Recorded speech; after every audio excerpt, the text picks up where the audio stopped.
Big Ten football is back. And even though I don't care, I care a little bit about college, I guess, but definitely not the NFL and definitely not any other professional sport. But if it helps the president, and moreover, if it helps this country, then I am absolutely all for it. We have an article here from Outkick. Jason King just came out about 5 minutes ago. And the title headline is, Like It or Not, Return of Big Ten Football, a Win for Trump and Masculinity. So if you don't understand that the Big Ten was one of the first conferences to cancel football due to the coronavirus, China virus outbreak. And while other leagues like the SEC and others, ACC, have managed to find ways to play, the Big Ten just threw up their arms and then just didn't want to play. And I always thought that this was a political maneuver, and I was pretty much proven true by the governor of Michigan and other things that I was seeing. But the backlash was tremendous. Trevor Lawrence of Clemson just said, look, we just want to play.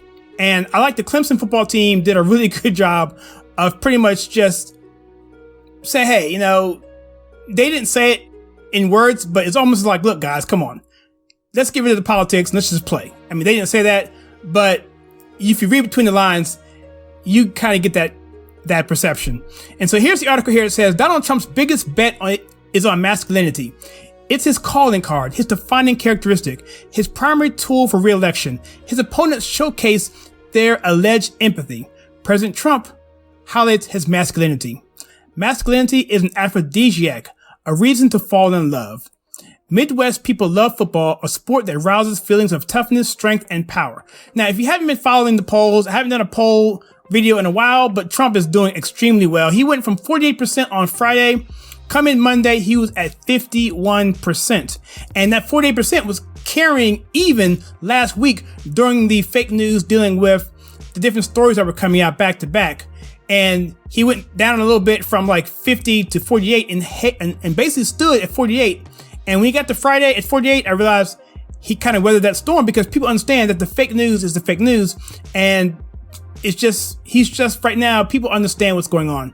And so on Monday, he had one of the biggest overnight bounces of his presidency, going from 48 to 51%. And now today, he's at 52%. He started off the week high and he typically ends the week high. So at this pace, he may end up at 54% on Friday. I doubt that. He'll probably taper off somewhere around 50, 51 on Friday, given the metrics. I'm sure some story will break that will kind of get people thinking one way or the other, because the independents really are the ones who kind of make that skew left and right. However, off subject here. Anyway, my point is that this story here is going to do nothing but help his campaign because people love football and they just want to get back to a normal way of life. It says here that's why Wednesday's announcement that the Big Ten would indeed have a 2020 season wasn't just a big win for college football fans. It was a victory for Donald Trump, who made sure to remind everyone that 2 weeks ago, he called the Big Ten commissioner, Kevin Warren, to make the case for the conference to reverse its decision to cancel football season. See, Trump got ahead of it. He understands this. He has a serious perception feeling with the culture, with his voter base. He understands this either internally or from just his handlers telling him, but I think it was just him. He just understands this, that he knew that he had to get ahead of that early on, and he did 2 weeks ago, and now he's coming out smelling like a rose, pardon the pun if you consider the Rose Bowl. It was completely dead in the water on August 31st. A senior White House administration official said Wednesday afternoon on a teleconference with reporters. That phone call was probably the most pivotal call in Big Ten football this year. Yes, the White House conducted a teleconference Wednesday to trumpet Trump's role in bringing football back to the Midwest. It was also a start of a victory lap for President Trump. Chance to do the Heisman pose in the end zone or dunk over the goalpost. The White House came out with this statement. After speaking with the president this morning, I can tell you that he's honored, he's humbled, that he was able to make a difference in this, said the unnamed senior administration official. The president is willing to tackle challenges as tough as the Middle East peace, or whether it's Israel or UAE or Bahrain, or actually getting Ohio State and Michigan to agree on something. This president is going to tackle whatever challenges there are and do anything he can do to make American lives better. Brilliant.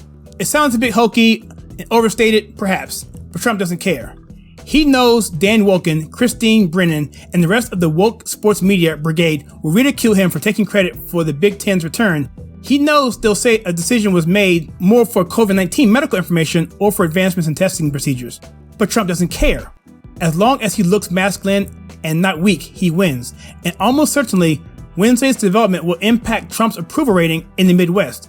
The Big Ten includes Wisconsin, Michigan, Minnesota, 3 states that Trump narrowly won in 2016 election.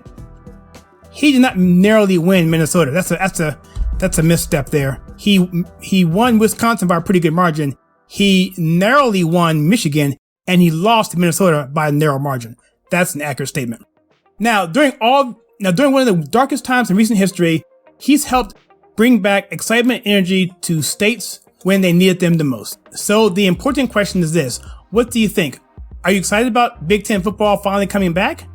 Or do you think like me that I just really don't care about football? I'm just happy that the president is getting credit for this, or he's going to take credit for it and ultimately help him get reelected, which ultimately is all I care about. Let me know what you think in the comments below. I'd be curious to know what you think. And if you're looking for content of culture, TV, movies, and politics filtered to you the right way, then please click the like and subscribe button and that bell icon so you don't miss any featured content. Go to walkedaway.net and make it known when you first walked away, and also share with your friends as we're trying to reach 10,000 subscribers. And please check out some content that we have right here.